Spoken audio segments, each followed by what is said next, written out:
आज के कार्यक्रम का उपलक्ष्य है कि 150 वर्ष का हुआ वंदे मातरम।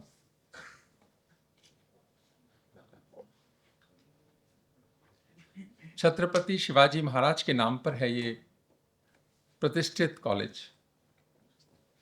तो आज मैं शिवाजी महाराज को भी याद करता हूं और उनको नमन करता हूं। अगर किसी महापुरुष के नाम पर किसी कॉलेज का नाम रखा जाता है तो यह अपेक्षा की जाती है कि उनकी ब्लेसिंग्स भी होंगी और उनका प्रभाव कॉलेज के कार्यों में भी नजर आएगा। भारत का गौरव और अभिमान है शिवाजी, हम सब का अभिमान और मान है शिवाजी।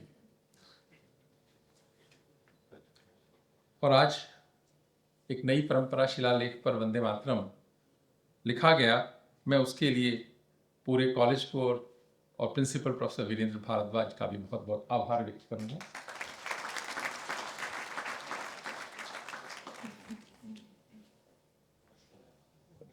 वंदे मातरम क्लासेस के अंदर भी लिख के लगाया जाए, जिससे जो चीज बार बार दिखती है वो मनों के अंदर जाती है। और शिवाजी कॉलेज इसमें अगर एक अच्छी परंपरा शुरू करेगा तो सबके लिए एक उदाहरण बनेगा।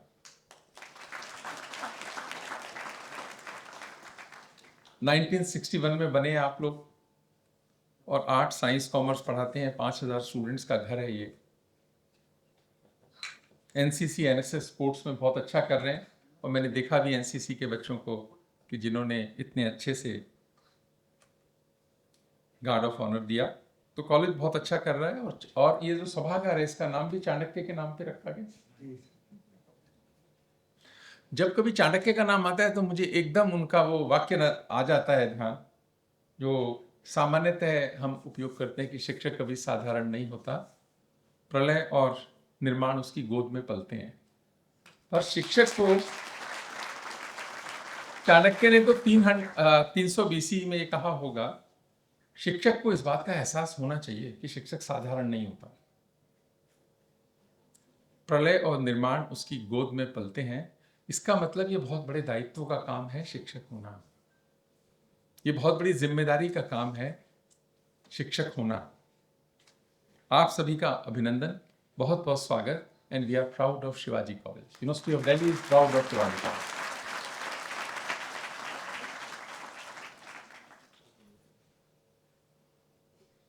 सात नवंबर 2025 को भारत के यशस्वी प्रधानमंत्री आदरणीय नरेंद्र मोदी जी ने एक संकल्प लिया और कहा कि ये पूरा देश एक वर्ष तक वंदे मातरम के 150 वर्ष पूर्ण होने को मनाएगा और उसका नाम रखा गया स्मरणोत्सव के रूप में मनाएगा। तो एक वर्ष ये दोबारा से प्रेरणा देने का काम करेगा, भारत के लोगों को के मनों में जाने का और हर घर में जाने का काम करेगा। इस आशा से ये मनाने का निर्णय हुआ और दिल्ली विश्वविद्यालय ने भी सोचा कि हम हर कॉलेज में इसको मनाएंगे, हर बच्चे के मन में ये जाए, ऐसा हमको प्रयास करना चाहिए। तो जब बात आती है मेरे मन में कि 150 वर्ष का ये वंदे मातरम हुआ तो इसका मतलब क्या हुआ, ये 150 वर्ष भारत के कैसे गए। आप ध्यान कीजिए, 1875 और 2025 ये 150 वर्ष का कालखंड है। ये बदलते भारत का कालखंड है। ये अंग्रेजों से छुटकारे का भी कालखंड है कि अंग्रेजों को हमने यहां से हटाया। ये बहुत संघर्ष का भी काल है और ये बहुत भारत के अपमान का भी काल है। ये बहुत दुखों का भी काल है और जैसे जैसे उससे बाहर निकलते निकलते भारत आगे बढ़ रहा है, उसको देखने का बदलते भारत का भी ये काल है। ये 150 वर्ष राष्ट्र की चेतना के वर्ष भी है, राष्ट्र को प्रेम बढ़ाने के वर्ष भी है और देश को बहुत आगे ले जाने के वर्ष भी है। ये आज 2026 में बैठकर 1875 के कालखंड के बारे में सोचा तो जा सकता है, आज अनुभव नहीं किया जा सकता इसको। कैसा कठिन समय भारत के लिए रहा और ये जो यात्रा रही ना 150 वर्ष की, वंदे मातरम इस यात्रा का उद्घोष रहा। भारत के प्रधानमंत्री को, भारत की सरकार को मैं बहुत बहुत अभिनंदन दूंगा, आभार करूंगा कि इस कालजयी गीत को भारत के मनों के नजदीक लाने का भारत की सरकार ने काम किया। आपने देखा होगा सरकार ने यह भी तय किया कि संसद में इसकी चर्चा होगी, और कई दिन चर्चा हुई, पूरे देश ने टकटकी लगाकर उसको देखा। आप में से भी बहुत सारे लोगों ने उसको सुना होगा। नए नए तथ्य सामने आए, नई नई घटनाएं सामने आई, नए नए संस्मरण सामने आए। बहुत सारे लोग मेंबर ऑफ पार्लियामेंट्स जो हैं रिसर्च कर कर आए थे और देश को बताया कि इसका क्या इम्पैक्ट हुआ, ये कैसे कैसे आगे बढ़ा, कैसे देश को जगाने का काम किया। तो उन नए प्रसंगों को समझने का मौका मिला। मैं भारत के प्रधानमंत्री को कोट करूंगा। उन्होंने कहा कि जब वंदे मातरम जब 50 वर्ष का हुआ तब देश गुलामी में जीने को मजबूर था। साल था 1925। विश्व युद्ध पहले वाला खत्म हुआ था और भारत के ऊपर कर्जों का भी बोझ था। और मैं कई बार एक कोट करता हूं कि 1900 से 1950 तक भारत की इकोनॉमिक ग्रोथ रेट 0% थी। 0%, 50 साल, इतना बड़ा देश, कितने खराब तरीके से इसको गवर्न किया गया होगा आप सोच सकते हैं। कितने खराब तरीके से इस देश को मिटाने का प्रयास किया होगा आप सोच सकते हैं। 50 वर्ष तक लोग बंगाल फेमिन की बात करते हैं, आया कैसे वो? आज देश की परिस्थिति ऐसी नहीं। आज हम सक्षम हैं हर चीज से निपटने के लिए, और कोविड में देखा भी कि देश ने काफी हद तक निपटने का प्रयास किया। तो 1925 था, और जब वंदे मातरम 100 साल का हुआ तब देश में आजादी में आपातकाल की जंजीरों में देश जकड़ा हुआ था। 1975 इमरजेंसी लगी हुई थी देश के अंदर। बहुत सारे लोग जेल में थे उस समय, पूरा अपोजिशन भी जेल में था, बहुत सारे प्राध्यापक जेल में थे, बहुत सारे विश्वविद्यालयों के विद्यार्थी जेलों में थे उस समय। और आज 150 वर्ष होने पर एक अवसर है कि हम सबकी प्रेरणा बने, हम सबकी ऊर्जा बने और विकसित भारत के संकल्प को पूरा करने की शक्ति और दृष्टि देगा वंदे मातरम, ऐसा प्रधानमंत्री जी ने पार्लियामेंट में कहा। तो एक प्रश्न आता है मेरे मन में कि क्या हम वंदे मातरम को गाते हैं, और क्या हम वंदे मातरम को समझते हैं, और क्या वंदे मातरम को जीते हैं, और क्या वंदे मातरम से हम प्रेरणा लेते हैं? यह प्रश्न है जिसके आंसर हमको अपने मनों में खोजने की जरूरत है।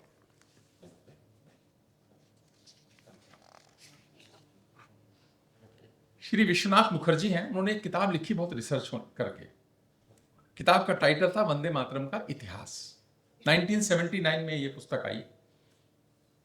मैं चाहूंगा, क्योंकि कॉलेजेस जो हैं पढ़ने पढ़ाने की जगह हैं, आप लोगों को वो किताब पढ़नी चाहिए, हम सबको पढ़नी चाहिए। टाइटल है वंदे मातरम का इतिहास, श्री विश्वनाथ मुखर्जी ने लिखी। और वो उसमें लिखते हैं, कोट करते हैं कि 1971 में, जब 1975 में 75 वर्ष का होता,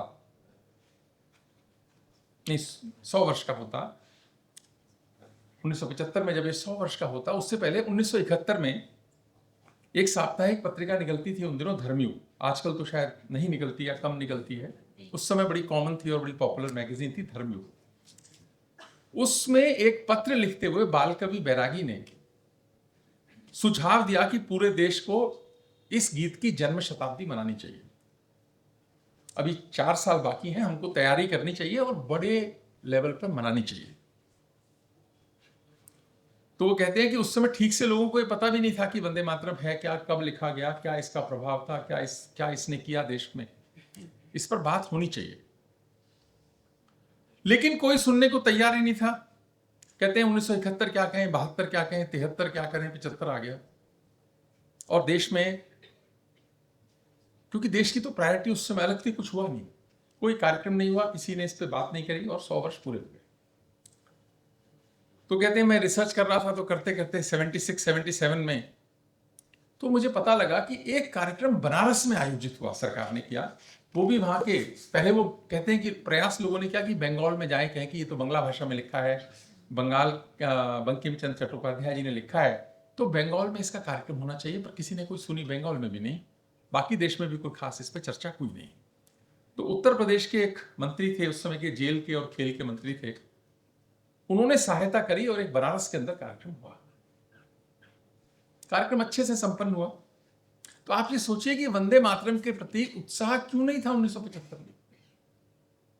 25 में नहीं था, हम समझ सकते हैं, 75 में क्यों नहीं था? इसीलिए भारत के प्रधानमंत्री ने तय किया कि आज 150 वर्ष में वो परिस्थिति नहीं है। हमको पूरे मन से, पूरे उत्साह से इसको समझना भी चाहिए, इसको गाना भी चाहिए और इसको आत्मसात भी करना चाहिए, ऐसा संकल्प लिया। तो वंदे मातरम का भाव है क्या? एक प्रश्न आता है ना कि वंदे मातरम गाया हमने, इसका भाव है क्या? इसका प्रेरणा स्रोत है रामायण का एक प्रसिद्ध श्लोक, बहुत लोगों ने सुना भी होगा, जननी जन्मभूमिश्च स्वर्गादपि गरीयसी, कि जननी जन्मभूमि स्वर्ग से भी महान है।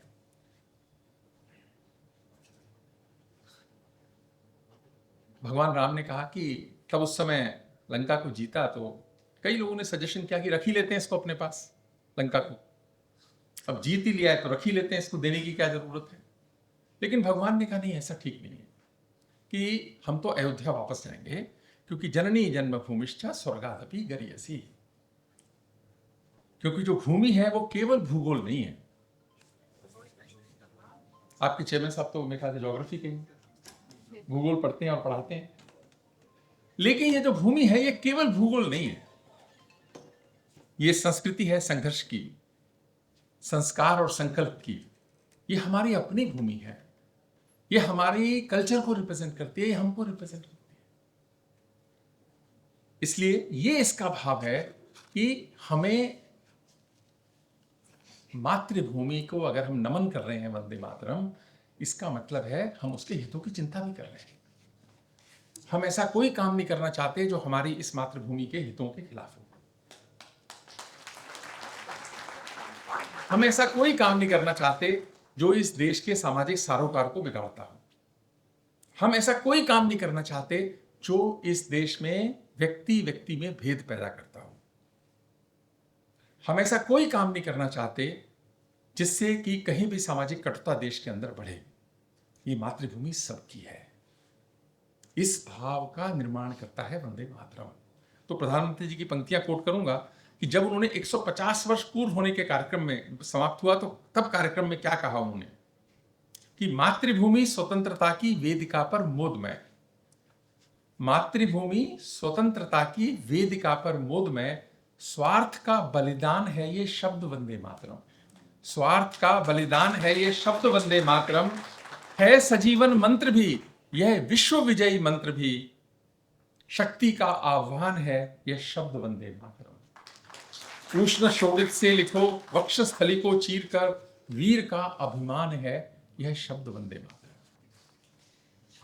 मैं एक और कविता मुझे बहुत अच्छी लगी, मैं आज जहां भी बोल रहा हूं इसको जरूर कोट करता हूं कि वंदे मातरम को समझना है तो राष्ट्र की चेतना का गान वंदे मातरम, राष्ट्र की चेतना का गान वंदे मातरम, राष्ट्रभक्ति प्रेरणा का गान वंदे मातरम, राम के वनवास का है काव्य वंदे मातरम, दिव्य गीता ज्ञान का संगीत वंदे मातरम, हल्दी घाटी के कणों में व्याप्त वंदे मातरम, दिव्य जौहर ज्वाल का है तेज वंदे मातरम, वीरों के बलिदान का हुंकार वंदे मातरम, जन जन के हर कंठ का हो गान वंदे मातरम, अरिदल थर थर कांपे सुनकर नाद वंदे मातरम, अरिदल मतलब शत्रुदल, राष्ट्र की जय चेतना का गान वंदे मातरम, राष्ट्रभक्ति प्रेरणा का गान वंदे मातरम। तो राष्ट्र की भावना है, राष्ट्र की एकता का सूत्र है ये वंदे मातरम। पर प्रश्न है कि क्या हमको एहसास है इसका? हमने 1975 में इग्नोर किया, 25 में मजबूरी थी, चलो जस्टिफिकेशन ले सकते हैं। ये बंकिम चंद्र चट्टोपाध्याय जी ने जब लिखा 7 नवंबर 1875 को लिखा, और 1882 में आनंद मठ उपन्यास आया, उसमें उन्होंने उसको लिखा, पब्लिश किया, सबके सामने आया। ये संस्कृत निष्ठ बंगाली में लिखा है, बंगला में लिखा है।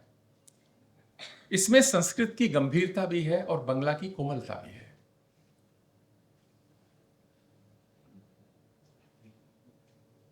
अब आप समय सोचिए, जब ये लिखा गया 1875 का मतलब यह 1857 की क्रांति हो चुकी थी, और उसमें कितना दमन किया गया हम में से बहुत सारे लोग जानते होंगे।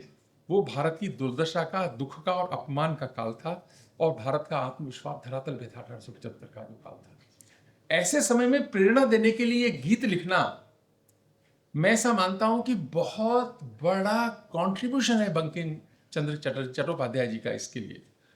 ये वो काल था जब ब्रिटिश राज जम चुका था, काफी जम चुका था, और वो स्कूलों में, कॉलेजेस में, सामाजिक संस्थाओं में अपना गीत गाने का प्रयास करा रहे थे, मजबूरी से, दमन से, जैसे भी करा रहे थे। और वो गीत था, अंग्रेजों का जो गीत था, गॉड सेव द क्वीन, उसको जमाने का काम चल रहा था। स्कूलों में गाया जाता था, कॉलेजेस में गाया जाता था, यूनिवर्सिटीज में गाया जाता था, सामाजिक कार्यक्रमों में गाया जाता था, संस्थाएं गाया करती थी गॉड सेव द क्वीन। ऐसे समय में ऐसा गीत लिखना प्रेरणा देने के लिए और भारत को जमाने उठाने को का बहुत आज आसान लगता होगा, पर उस समय उतना आसान था नहीं। ये 1890 की बात है। उनकी बेटी ने एक बार कहा कि आपको लगता है कि ये गीत कुछ करेगा, पर मुझे तो ऐसा कुछ लगता नहीं, ना तो कोई इसको गाता है, ना सोचता है, ना समझता है, ना कोई लेना देना इससे करता है। तो बंकिम चट्टोपाध्याय जी ने उस समय अपनी बेटी को कहा कि अगले 50 वर्ष में आप इसका प्रभाव देखोगे, मैं अपने जीवन में नहीं देख पाऊंगा, आप जरूर देखोगे इसका प्रभाव कि ये करेगा क्या ये गीत। ऐसा उनका आत्मविश्वास था अपने इस गीत को लेकर। उन्होंने कहा कि भारत को का नेतृत्व करेगा ये गीत। बहुत दिन इंतजार नहीं करना पड़ा, 1905 आ गया। ये 1905 जो है भारत के इतिहास का एक मील का बहुत बड़ा पत्थर है। इसको समझने की आवश्यकता है। 1905 यहां से देश ने करवट ली, देश के इतिहास ने करवट ली। 1905 नहीं होता तो शायद 1947 भी नहीं आता। 1905 में हुआ क्या? बंगाल का विभाजन हुआ। और किस आधार पे हुआ? बंगाल का विभाजन रिलीजन के आधार पे हुआ कि मुस्लिम मेजॉरिटी एरिया और हिंदू मेजॉरिटी एरिया। बंगाल के समाज ने, हिंदू समाज ने, मुसलमान समाज ने इसको स्वीकार नहीं किया। और उस विरोध का 1905 में, उस विरोध के दो तरीके निकाले गए। एक तो स्वदेशी का आंदोलन चलाया गया और उसका उद्घोष वाक्य था वंदे मातरम। अगर ब्रिटिशर्स को नाराज करना होता था तो उनके सामने से बोलते निकल जाते थे लोग वंदे मातरम। वंदे मातरम बोलने पर गिरफ्तारी होती थी, लोगों को जेलों में डाला जाता था, और इसको एक हिस्से में प्रतिबंधित भी किया। इतनी लोकप्रियता की अंग्रेजों को इतना डर लगने लगा इस गीत से। अब इससे हुआ क्या? 1905 में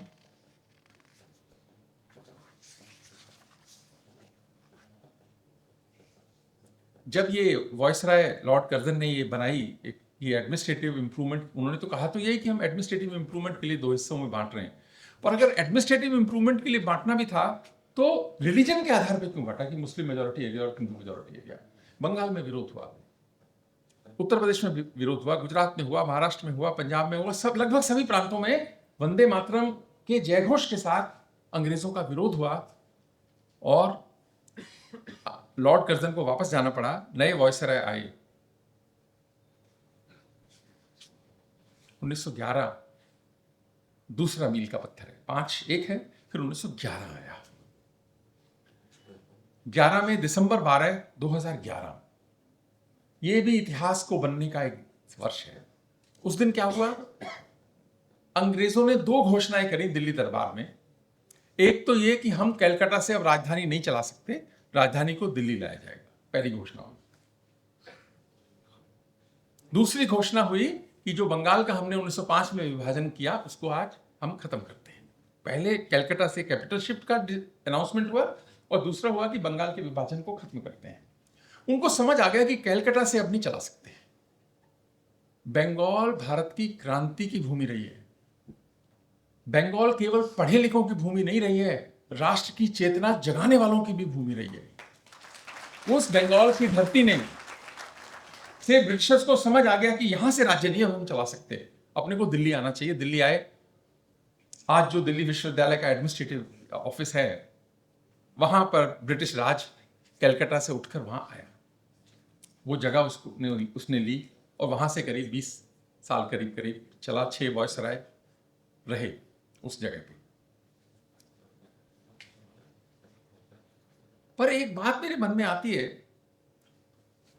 कि ये जो भारत है, जहां का हिंदू समाज, जहां का मुस्लिम समाज और दूसरे समाज एक राज्य के विभाजन को इस आधार पर तैयार नहीं हुए कि आपने ये रिलीजन के आधार पे किया। 47 में देश बट गया इस आधार पे। बंगाल तो बटा ही, कटा ही, पंजाब और कट गया उसके साथ एक्स्ट्रा। लेकिन विरोध नहीं हुआ देश में, कोई भी नहीं बोला उस विभाजन के खिलाफ। जो पूरा समाज, देश खड़ा हो गया 1905 से लेकर 1911 तक। ऐसा इस 35-36 साल में हुआ क्या? आज मैं मानता हूं 25-26 में, और विश्वविद्यालयों में, और खासकर दिल्ली विश्वविद्यालय जैसे में, इतिहासकारों को, पॉलिटिकल साइंस के लोगों को, एजुकेशनिस्ट को इस पे विचार तो करना चाहिए। 35-36 साल में देश में हुआ क्या कि कोई भी नहीं बोला। और वो राज्य का विभाजन नहीं हो रहा था, राष्ट्र का विभाजन हो रहा था। और पंजाब एक्स्ट्रा कट गया। बंगाल तो उतना कटा ही, पंजाब एक्स्ट्रा कट गया। क्यों हुआ ऐसा? इस पर विचार करने की आवश्यकता है। अगर हम वंदे मातरम के 150 वर्ष मनाना चाहते हैं तो इस पर भी तो विचार करने की आवश्यकता है कि ऐसा क्यों हुआ। कभी तो सोचो कि भारत के मनों ने इसका प्रतिरोध किया क्यों नहीं? आपको कोई ध्यान पड़ता है किसी ने मना किया हो? थोड़ा बहुत हुआ, लोगों ने थोड़ा बहुत कहा, पर वो कोई खास उसका प्रभाव नहीं था। जो लोग प्रभाव डालने की स्थिति में थे उन्होंने विरोध नहीं किया। विनायक दामोदर सावरकर ने विरोध किया, एक दो लोगों ने और किया होगा। ऐसे तो आप इतिहासकार बहुत कुछ कह देंगे, इन्होंने किया था, पर जो लोग थे उन्होंने विरोध नहीं किया। ये मन बदला कैसे? 1937 में पहले ये वंदे मातरम पूरा गाया जाता था देश में। आपने भी गाया 6 स्टैंजा का। 1937 में, मैं विवश शब्द इस्तेमाल करूं कि नहीं मुझे मालूम नहीं है, कि विवश किया गया, विवश हो गए, क्या हुआ, तय किया गया कि केवल 2 ही स्टैंजा गाए जाएंगे 37 में। वो जो सोच है, जिस सोच ने कहा कि हम पूरा वंदे मातरम नहीं गाएंगे, केवल 2 स्टैंजा पे आपने कॉम्प्रोमाइज किया, उसी सोच ने 47 में बंटवारा करा दिया देश का। ना 37 में किसी ने बोला, ना 47 में किसी ने बोला। अगर 37 में इसका विरोध किया गया होता तो 47 को टाला जा सकता था। क्या सोच? आज बहुत आसान है कह देना कि जिन्ना की सोच, मेरे लिए भी आसान है कह देना। इस पर तो विचार करने की जरूरत है। ये कैसे हो सकता है? 1905 का भारत, 1911 का भारत, सभी समाजों ने विरोध किया उसका। इसीलिए मैं जब बात करता हूं कि इकबाल को भारत में नहीं पढ़ाया जाना चाहिए, दिल्ली विश्वविद्यालय ने तो हटा दिया, कहीं भी नहीं पढ़ाया जाना चाहिए इकबाल को। और ये सारे जहां से अच्छा हिंदुस्तान हमारा गाना भी नहीं चाहिए, क्योंकि उस आदमी जिसने लिखा, ये इस सोच का जनक था, ये मोहम्मद इकबाल। 1904 में अगर इसने लिख भी दिया सारे जहां से अच्छा हिंदुस्तान हमारा, हम बुलबुलें हैं इसकी, ये गुलसिता हमारा, लेकिन 1909 में जब ये इंग्लैंड से वापस आया, उसके बाद उसने जो विष बोया इस देश के अंदर, जिना तो ऊपर उसकी पताका है, पर उसको इंटेलेक्चुअल बेस देने में बहुत बड़ा काम मोहम्मद इकबाल ने किया।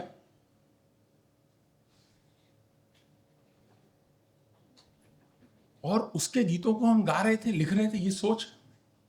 तो हमने तो खैर अच्छा तय किया कि हम तो नहीं पढ़ाएंगे, किसी भी फॉर्म में उसको नहीं पढ़ाएंगे। एक अच्छा गीत लिख देने से कुछ नहीं होता। वो भारत के विभाजन के अगर गुनाहगार लिखे जाएंगे तो उसमें पहला या दूसरा या तीसरे नाम, पहले 3 में एक मोहम्मद इकबाल का नाम होगा। उसको गौरवगान हमको क्यों करना, भारत के बच्चों को क्यों करना है? इस सोच की जरूरत है, सोचने की जरूरत है।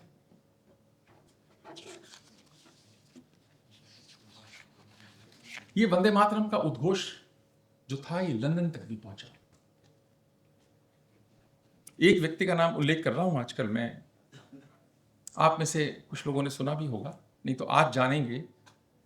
क्या है, बहुत सारे लोगों को बहुत प्रसिद्धि मिली, कुछ लोगों को प्रसिद्धि मिली नहीं। एक नाम है श्यामजी कृष्ण वर्मा। कितने लोग जानते हैं? जरा नाम हाथ खड़े करें, कितने लोग इस हॉल में नाम जानते हैं श्यामजी कृष्ण वर्मा का? कम जानते हैं, 3-4-5 लोग जानते हैं। श्यामजी कृष्ण वर्मा एक बहुत गरीब घर के बच्चे थे। अपने मेहनत से पढ़ाई करी, अपना कैरियर बनाया और लंदन में जाके सेटल हुए। अच्छे प्रतिष्ठित वकील थे।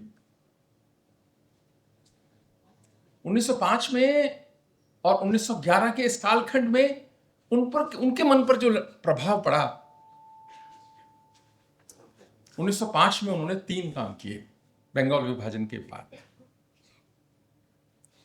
पहला काम किया कि एक उन्होंने प्रॉपर्टी खरीदी 65 क्रॉमवेल एवेन्यू हाईगेट लंदन में। पैसे वाले थे उस समय, पैसा उनके पास आ गया था, अच्छी सी एक प्रॉपर्टी खरीदी और उसका नाम रखा इंडिया हाउस।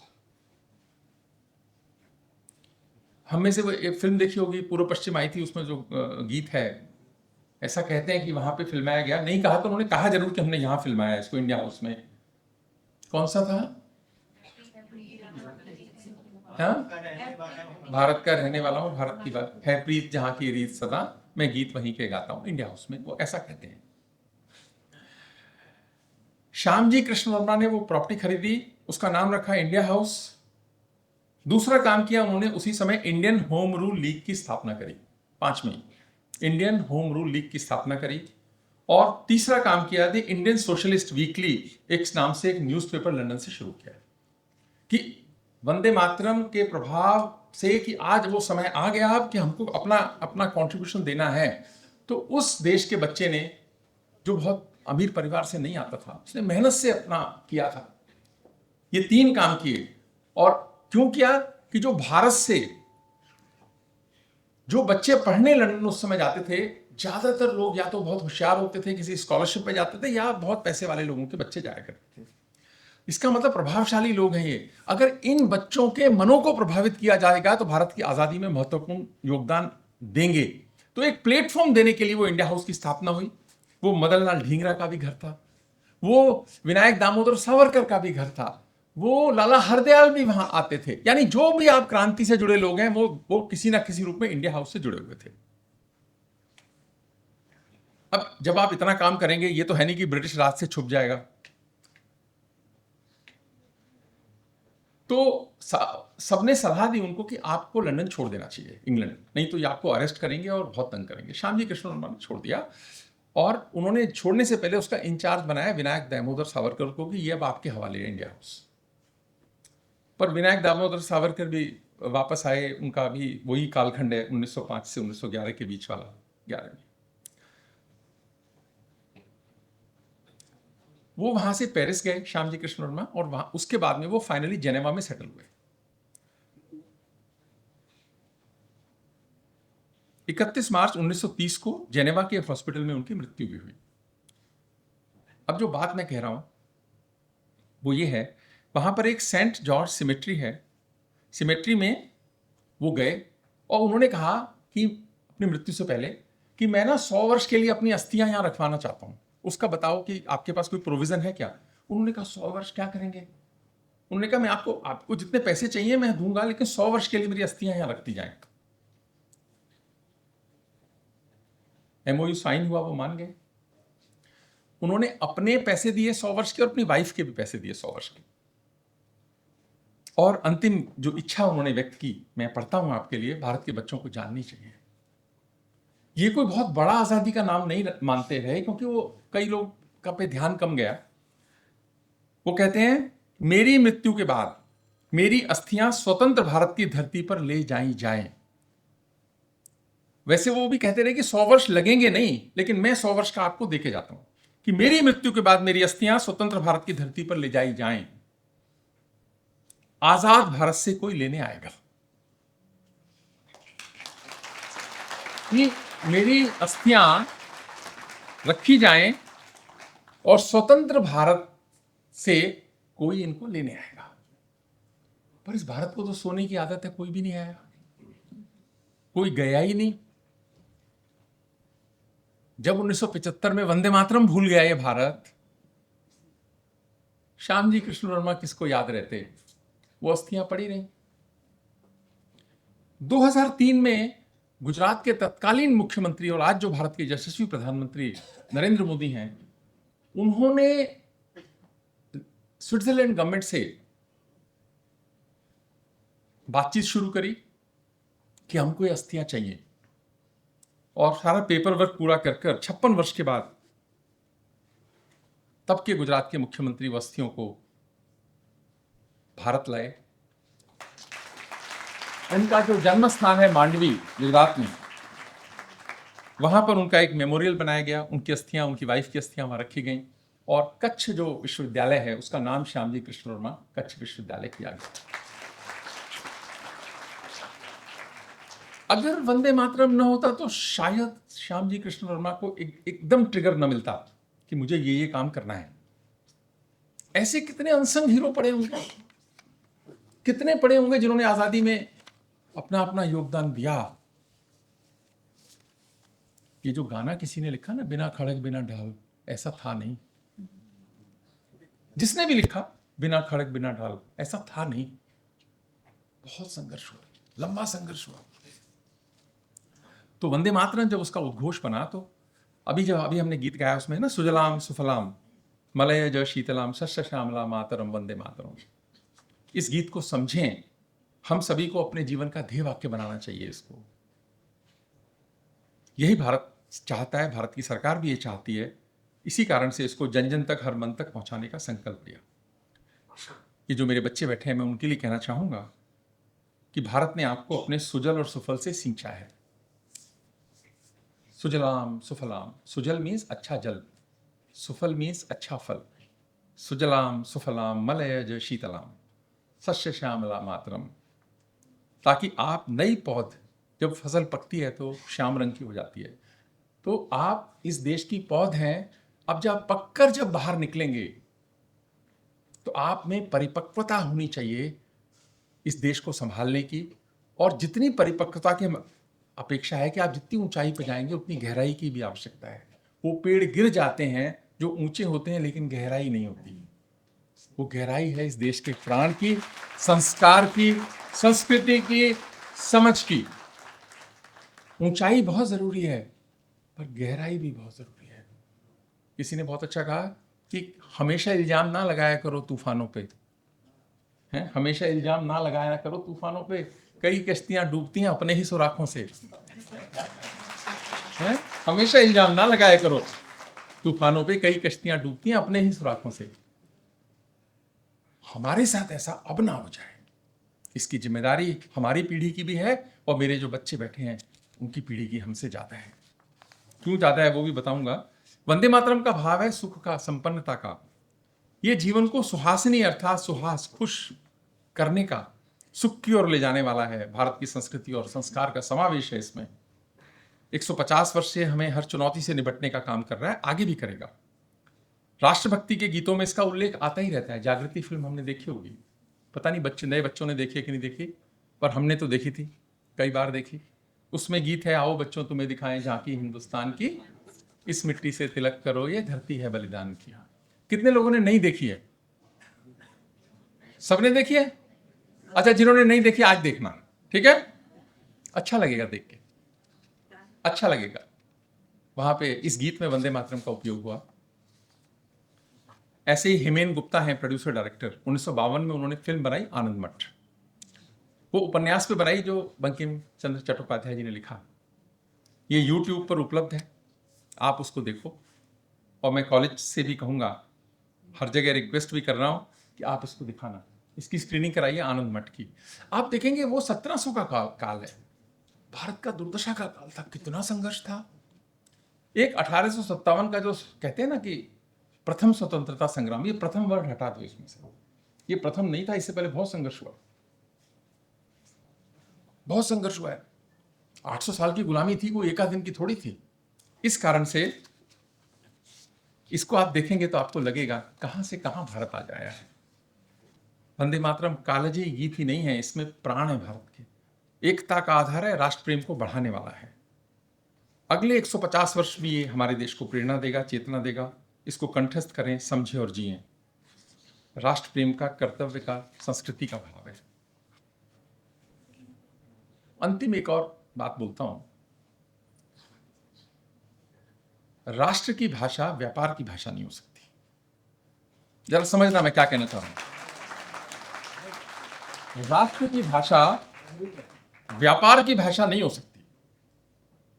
जो राष्ट्र अपने मूल्यों को बाजार के हवाले कर देता है, जो राष्ट्र अपने मूल्यों को बाजार के हवाले कर देता है, वह धीरे धीरे राष्ट्र नहीं रहता, एक कंपनी बन जाता है। भारत का संस्कार और स्वभाव कंपनी बनने का नहीं है। हम भारत को कंपनी बनाना भी नहीं चाहते हैं। ऐसा मानते हैं ना सब लोग? कंपनी का उद्देश्य होता है केवल प्रॉफिट। राज्य का, राष्ट्र का उद्देश्य नहीं होता है उसका कल्याणकारी राज्य, हर एक के हितों की चिंता करने वाला। लेकिन जिनके हितों की वो चिंता कर रहा है, उनसे अपेक्षा होती है कि वो राष्ट्र के हितों की चिंता करेंगे। कंपनी के हितों की चिंता उसका बोर्ड ऑफ मैनेजमेंट करता है और पैसा करता है, लेकिन राष्ट्र के हितों की चिंता कौन करता है? उस राष्ट्र में रहने वाले लोग करते हैं। भारत कंपनी नहीं बन सकता, भारत को कंपनी बनना भी नहीं है और बनना भी नहीं चाहिए। ईस्ट इंडिया कंपनी आई थी, क्या कर गई हमारे साथ? आज वो रोने का वक्त नहीं है, अब तो निकल आए, उससे बहुत आगे निकल आए हम लोग। न स्वभाव ऐसा। मैंने इसलिए ये बात कही है कि विश्व का एक देश आजकल बहुत कंपनी की तरह बात कर रहा है, एक कंपनी की तरह बात कर रहा है, जो किसी इतने बड़े राष्ट्र से अपेक्षित नहीं है कि आप इस तरह से बात करोगे। लेकिन भारत को ऐसा व्यवहार न तो भारत कर रहा है, ना भारत को करना भी होगा, ना भारत के लोग ऐसा मानते भी हैं। इसलिए देशभक्ति, हम याद रखें कि देशभक्ति केवल सीमाओं पे नहीं होती, देशभक्ति क्लासरूम में भी होती है, देशभक्ति कार्यालय में भी होती है, देशभक्ति घरों में भी होती है, देशभक्ति चरित्र में भी होती है। इसीलिए वंदे मातरम का अर्थ है अपना काम अच्छे से करना, समाज को जोड़ना, तोड़ना नहीं, बिल्कुल भी नहीं। याद रखना इस बात को, ये काम नहीं करना, बहुत नुकसान होगा देश का। तोड़ना नहीं है इसको, राष्ट्र हित को निज हित से ऊपर रखना। अभी क्या हुआ है, आजादी के बाद अपनी चिंता करने वाले बढ़ गए, सारे देश की चिंता करने वाले कम हो गए। इसीलिए कॉन्स्टिट्यूशन में आप देखेंगे कि ये इस प्रश्न का है ही नहीं आंसर। कॉन्स्टिट्यूशन कहीं बात ही नहीं करता राष्ट्र हित की। वो मान के चलते थे, राष्ट्र प्रेम से भरे हुए थे सारे बनाने वाले, कि ऐसा भी कोई आएगा कि आजादी के 75-77 साल आते आते अपनी चिंता करने वाले बढ़ जाएंगे, देश की चिंता करने वाले कम हो जाएंगे। नहीं तो वो कानून बना के जाते, इसमें लिख के जाते, कोई ना कोई आर्टिकल इस पर भी लिख कर जाते अपने बच्चों के लिए। पर उन्होंने सोचा नहीं था कि ये हालत हो जाएगी। इसको बदलने की आवश्यकता है, इस पर विचार करने की आवश्यकता है। यही संदेश जो है वंदे मातरम हमको देता है। और जब प्रधानमंत्री ने विकसित भारत का संकल्प लिया है, तो भारत विकसित होगा तो खतरे तो बढ़ेंगे ना भारत के, कि जो इमारत जितनी ऊंची होती है उतनी खतरे में होती है। डकैती अमीर आदमी के घर में ही पड़ती है, और भारत में तो हर 20 साल में डकैती पड़ी हमारे यहाँ, तो हर 20 साल में पड़ी, 800 साल तक पड़ी। भारत तो पहले विकसित रहा ना 1000 वर्ष तक, जो पैरामीटर उस समय के थे उसके हिसाब से समृद्ध राष्ट्र था, शक्तिशाली राष्ट्र था, विकसित राष्ट्र था, पर अपनी सीमाओं की सुरक्षा नहीं कर पाए ये राष्ट्र। तो खतरे बहुत बढ़ेंगे। मैं ये इसलिए कह रहा हूं कि आज जो परिस्थितियां हैं, 47 में वो परिस्थिति नहीं होंगी, ज्यादा चुनौतियां होंगी। आज से 25 साल पहले के भारत को चुनौतियां वो नहीं थी जो आज हैं। आज अंतर्राष्ट्रीय समुदाय भी किसी भी मामले में भारत को अनदेखा नहीं कर सकता, अनदेखा नहीं कर सकता भारत को। अब हमारी ओपिनियन मैटर करने लगी है, 47 में तो बहुत मैटर करेगी। तो मैं कह रहा हूं ना, हमारी पीढ़ी इस देश को बनाने के क्या काम में लगी है, आपकी पीढ़ी जो मेरे बच्चे बैठे हैं, आपको बनाना भी है और फिर संभालना भी है। संभालने में हम नहीं रहने वाले हैं। 47 के बाद जो पीढ़ी चलेगी, जो आज विश्वविद्यालयों में पढ़ रही है, वो तब सब टॉप पोजीशंस पे होंगे उस समय। उस समय देश को चलाने की जिम्मेदारी जो पीढ़ी आज विश्वविद्यालयों में पढ़ रही है उसकी होगी, और वो कर रही होगी उस समय। मैं मानता हूं हमसे अच्छा करेगी, पर उनके मनों को अच्छा करना, राष्ट्र के लिए लगाव रखना, अपने हितों से ऊपर राष्ट्र के हित को रखना, ये काम प्राध्यापकों का है। मैं अपील करना चाहूंगा प्राध्यापकों से भी कि हम इसमें न चूकें। तभी मैंने कहा था चाणक्य सभागार है उनके नाम पे कि शिक्षक साधारण नहीं होता। आप साधारण मत बने, क्योंकि बहुत जिम्मेदारी है अगले 10-15 साल आपकी, क्योंकि मनों को तैयार करना है। ऐसे मनों को तैयार करना है कि 47 के बाद के खतरे जब भारत विकसित होगा उसको झेल सकें, बचा सकें और संभाल सकें। ये एक जिम्मेदारी का काम है। अभी जैसे राष्ट्रीय शिक्षा नीति आई, खत्म कर रहा हूं बात बस, राष्ट्रीय शिक्षा नीति आई, कोई भी चीज़ नहीं आती है तो चुनौतियाँ उसके साथ आती ही हैं। अभी 4th ईयर कॉलेजेस में शुरू हुआ। कुछ प्राध्यापक बच्चों को डिस्करेज करते हैं कि नहीं ज्वाइन करना चाहिए। आप डिस्करेज मत कीजिए ना, ये आपका काम नहीं है, बच्चे को तय करने दीजिए उसके हित में क्या है। और अगर आपके मन में कुछ है तो बात कीजिए, प्रिंसिपल से बात कीजिए, किसी से बात कीजिए, समझिए। क्योंकि कोई चीज़ जब नहीं चलती है अपने साथ चुनौतियाँ लाती ही है, लेकिन वो बच्चों के हित में है, हमारे हित में है। अगर हमने इकोनॉमी में $1 ट्रिलियन हर साल ऐड करना है तो वो रिसर्च के माध्यम से, इनोवेशन के माध्यम से ही तो होगा। मैं अपील करूंगा उन प्राध्यापकों से सबसे कि ऐसा काम न करें, देश के हित में नहीं है। अच्छे से पढ़ाएं, जो स्टैंडर्ड्स अपेक्षित हैं उनको पूरा करें और मानकर चलें कि सरकार के ये जो कदम है और जो दिल्ली विश्वविद्यालय ले रहा है सबके हित में ले रहा है। कमियों को हम सब ने मिलकर ही दूर करना है। कमी घर में भी होती हैं, घर से बाहर भी होती हैं, पर वो कोई आधार नहीं है उसको खराब करने का। पर मैं ऐसा मानता हूं कि वो छोटे लोग, थोड़े लोग हैं, वो छोटे मतलब थोड़े लोग, थोड़ा ग्रुप है जो ऐसा कर रहा है, उनको भी नहीं करना चाहिए। तो प्राध्यापक अपना भूमिका अच्छे से समझेंगे, चाणक्य से प्रेरणा लेंगे और वंदे मातरम हम सबका मार्गदर्शन करेगा। इस अपेक्षा के साथ आपका बहुत बहुत आभार। सब लोग हाथ इस तरह करेंगे, एक संकल्प लेंगे। मैं भारत माता की सेवा और सम्मान के लिए यह संकल्प लेता हूं कि अपने जीवन में स्वदेशी सोच और नवाचार को अपनाऊंगा और अपने कर्मों से भारत के लोगों की मेहनत और हुनर का सम्मान करूंगा। राष्ट्रीय शिक्षा नीति 2020 के मार्गदर्शन में मैं सीखने को जीवन का उद्देश्य और राष्ट्र निर्माण का माध्यम बनाऊंगा। मैं भारतीय भाषाओं और संस्कृति का सम्मान करूंगा और हर कदम पर देश के विकास और प्रगति के लिए प्रयासरत रहूंगा। मैं सीखने और नई तकनीकी के प्रयोग से आत्मनिर्भर और विकसित भारत के निर्माण में अपनी भूमिका निभाऊंगा और पर्यावरण की रक्षा कर स्वच्छ, हरित और सुंदर भारत बनाने में सहयोग करूंगा। मैं एक जिम्मेदार नागरिक बनकर देश की उन्नति में अपनी भागीदारी निभाऊंगा। जय भारत।